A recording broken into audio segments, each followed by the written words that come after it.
Okay, welcome back. We have a double feature this time, for as long as I have power anyway. Bad weather over here on the East Coast, but for now, I'd like to get this up if I can.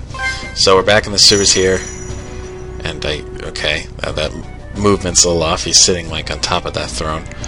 But anyway, I looked up the solution, and so now we can get through the rest of this. Just in the interest of full disclosure, I edited out the encounters for the rest of this segment, just because it's long, and I was trying to divide it at a certain point where it would be effective. So I cut out a lot of stuff from here, and a couple parts where we're just wandering around areas. It's nothing. It's not anything that you'll miss. Just random bits of stuff. That's not very important. But anyway, we have found the rebel base. And this guy is Sarnath, the leader of the rebellion. And if you played Master of the Wind, that name is a familiar one to you.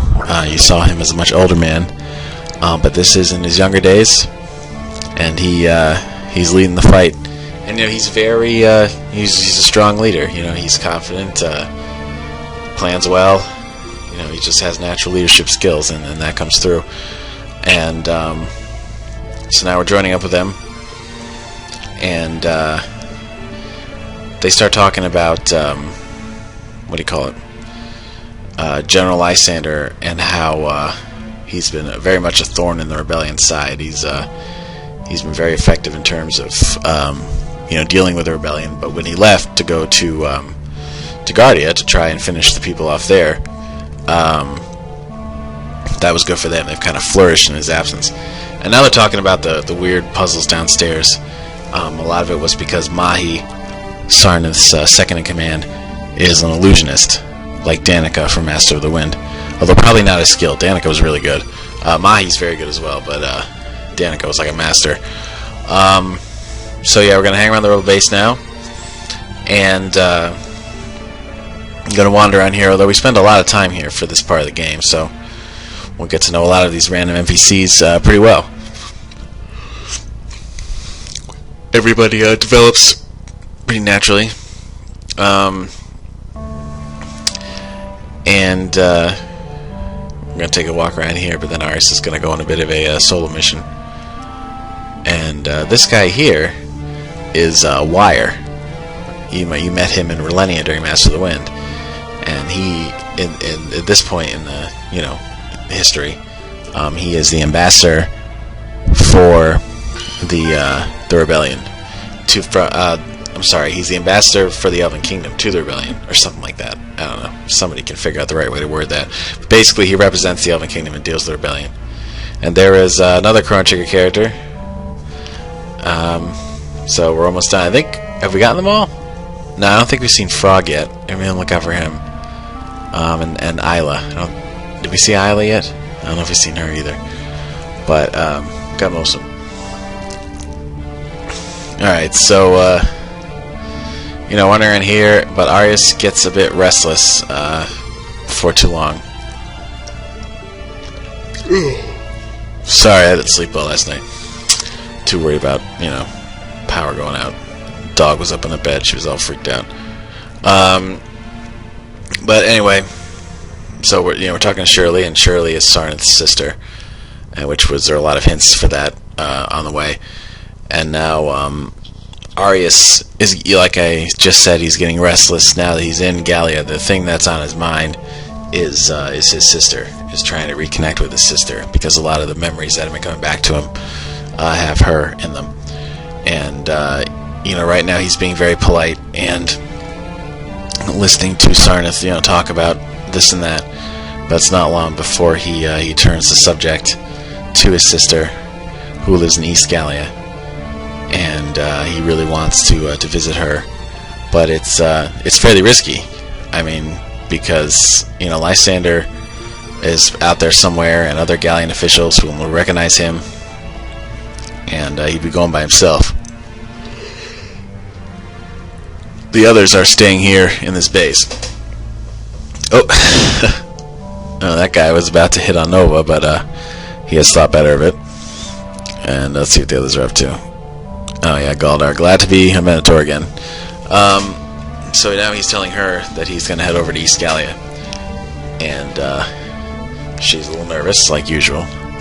But she's got a good reason. And we're going to take a direct passage there. But even so, inside the city might be dangerous. And Arius says, I'll be back before you know it. Haven't you ever seen a horror movie, Arius? You don't ever say that. Alright, so we're going to go through this very convenient tunnel.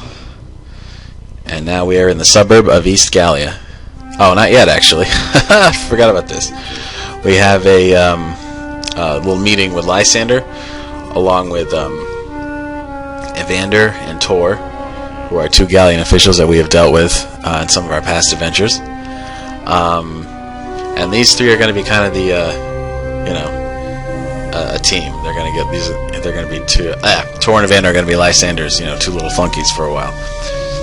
And Lysander, you're going to see in the course of this brief conversation that Lysander is top-notch. He's already figured out a lot about what the rebels are up to since being back. And he's already knows that they're going through the sewers. So that's a little scary because he thought that was a secret. And then he makes a comment. The sewers are filled with monsters. So nobody really wants to go down the river. But he knows that the base isn't within the city itself. Those are his 3 options there, and we know that the forest one is the correct one. And now that we know that he knows that, it's only a matter of time before the search that he's about to conduct, or have them conduct on his behalf, gets there. So that's freaky.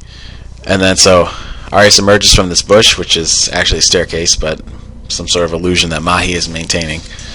And so we're wandering around here. See what this guy has to say. Oh dear. Yeah, we're in suburbia now. No independent thought allowed. Okay, so now this city, or this section of the city, is actually where I've been kind of remapping it lately in RPG Maker VX Ace for the Legacy game. And it's a lot bigger than this. I guess it's grown in the years since these 2 games, or 3 games. And it's actually, the music is going to be the same. Now we're in Ariel's house, which has a very wacky purple tile floor that he's not very fond of. I just wanted it to be a little distinctive, like Ariel is. Let's take an ember from Ariel's fireplace. You won't miss that. And then we go up here, and we got her journal. Oh yeah, we got to read Ariel's journal. And you don't really picture Ariel being the type to write a journal. She seems kind of like, but she does. And she's bitching about how as soon as Lysander got home, all he wanted to do was go home and see his wife. God forbid. But Ariel thinks, she's entitled to some man time because, they went through so much together on the road. But don't work like that. So, okay. And now we're just going to talk to some more of these folks. Oh my god. People here. This is too much like the real suburbs. Too accurate. Alright, so we got to go around and see what's going on. Unattended bag. There's one right down there, dude. Yeah, I don't know why I just talked to him twice. I'm zoning out here. Alright, so this is the Lord and General's house. Another old guy. And, the guy's got a pretty cool cape on. I like that sprite. But yeah, Arius probably shouldn't be doing this, really. I mean, you're going right in here and talking to people that Lysander knew. It's pretty much asking to be found out. But, he's not too worried, I guess. He figures, Lysander must not be onto him yet. And, yeah, so all of this is interesting because all of Gallia's sections look pretty distinctly different. Like, you saw South Gallia, and it was all, like, these huge buildings and, not much green space. And the suburb here is very green. And like, you'll see some of the other sections, too. They're sort of really different. And this is actually Sarnath and Shirley's house. But they've been at the Rebel base so long. They're just kind of, letting some friends, take care of the place and stay over. And let's see, is there anything done here, actually? Alright, let's go see Molly. There she is. And this is quite a long scene. This is like a 6 or 7 minute bit here.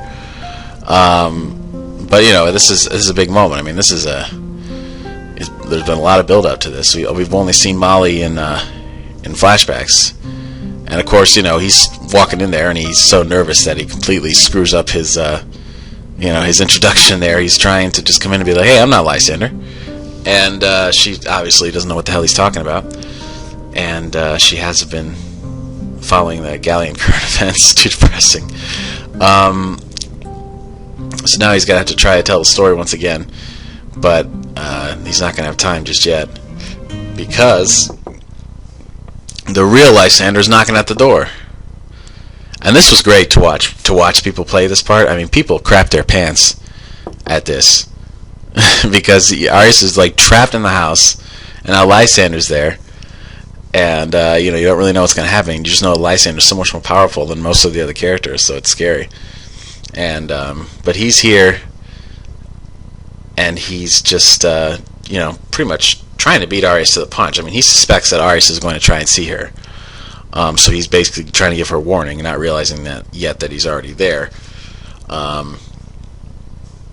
So, I mean, Lysander is a smart strategist, very smart. But now Arius is in trouble because that cat noticed him and made some noise. And this gets a little darkly funny, I think. She's just trying to she's trying to get Lysander to go. So she starts trolling him, basically, and saying that she's just having a little afternoon delight here. And they just she trolls him so hard. Just fun with no obligations, because you're one of those uptight social conservatives. That's like the worst possible thing. Lysander storms out, and so now she knows that he was telling the truth, and she's kind of like blown away by this whole thing. And this is, I mean, we already know that Arius has a knack for these sort of moments where he just completely pours out his soul when he's talking to somebody. He did this similar thing with Randall, and it's even more amplified here because this is his sister. And for whatever reason, siblings are pretty important in the stuff that I write. Obviously Master of the Wind, it's very important, and in the book it was very important, and obviously in this game too. And I think that's it's probably informed by my own experience. I mean, it's I have two brothers, one older, one younger, and I had a sister. She was born maybe like 1 or 2 years after me, and then she died when I was 5. And so I'm sure some of that's feeding into this, and that's one of the, to be very candid. I mean, this sort of thing is what fantasy and writing is good for. I mean, this is a reunion that I'm never gonna have, and I guess to create it in fiction is better than nothing at all.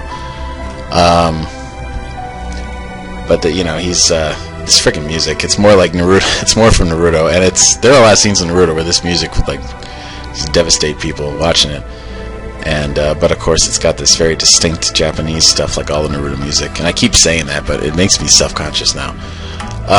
So anyway, so they're having their little their hug and reunion here, and there's at some point there's like a little flashback here with the two of them as kids.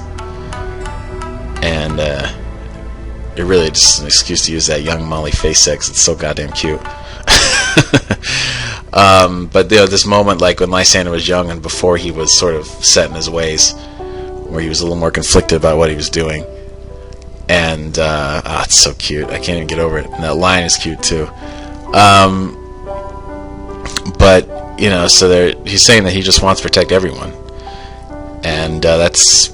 But she says, I've always felt safe. I mean, that's sort of, that idea that, in Gallia, you always have to tell the people that you're under attack all the time, even if you're not, really. And that's, sometimes that could take its toll on family and relationships and everything else. So we're done here, and look at this. Uh-oh. Lysander was waiting for us. And Arius gets stabbed, falls down, Lysander walks off, and that's that. And be sure to watch part 2 of this if you want to know what happens next.